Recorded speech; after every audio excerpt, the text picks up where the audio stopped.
অন্তর্বর্তী সরকারের প্রধান উপদেষ্টা ডক্টর মোহাম্মদ ইউনূসের আমন্ত্রণে 4 দিনের সফরে কাল বাংলাদেশে আসছেন জাতিসংঘ মহাসচিব অ্যান্তোনিও গুতেরেস।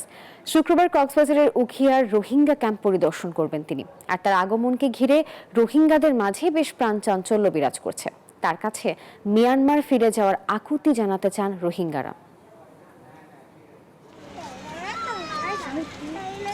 শুক্রবার কক্সবাজারের উখিয়ায় রোহিঙ্গা শরণার্থী শিবির পরিদর্শনে যাবেন জাতিসংঘের মহাসচিব আন্তোনিও গুতেরেস। সাথে থাকবেন প্রধান উপদেষ্টা ডক্টর মোহাম্মদ ইউনূস। সফরকালে গুতেরেস রোহিঙ্গা সম্প্রদায়ের নেতা, যুব প্রতিনিধি, নারী ও ধর্মীয় নেতাদের সঙ্গে আলাদা বৈঠক করবেন। সফরের শেষ পর্বে প্রধান উপদেষ্টা ও জাতিসংঘের মহাসচিব রোহিঙ্গা প্রতিনিধিদের সাথে ইফতার করবেন।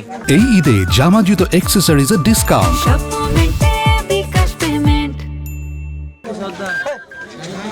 জাতিসংঘ মহাসচিবের সফর ঘিরে রোহিঙ্গাদের মাঝে নতুন আশার সঞ্চার করেছে। তারা মনে করছেন এটি মিয়ানমারে তাদের নিরাপদ প্রত্যাবাসনের দাবি জানানোর গুরুত্বপূর্ণ সুযোগ। সম্প্রতি বিশ্ব খাদ্য কর্মসূচি রোহিঙ্গাদের খাদ্য সহায়তা অর্ধেক কমিয়ে আনার বিষয়টিও তুলে ধরবেন তারা।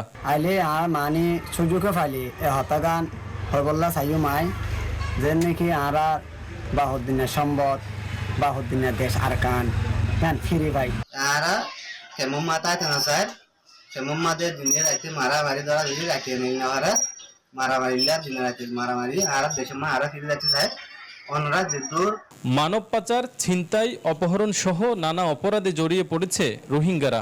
জেলার আইনশৃঙ্খলা পরিস্থিতি স্বাভাবিক রাখতে রোহিঙ্গাদের দ্রুত প্রত্যাবাসন চান কক্সবাজারের স্থানীয়রাও।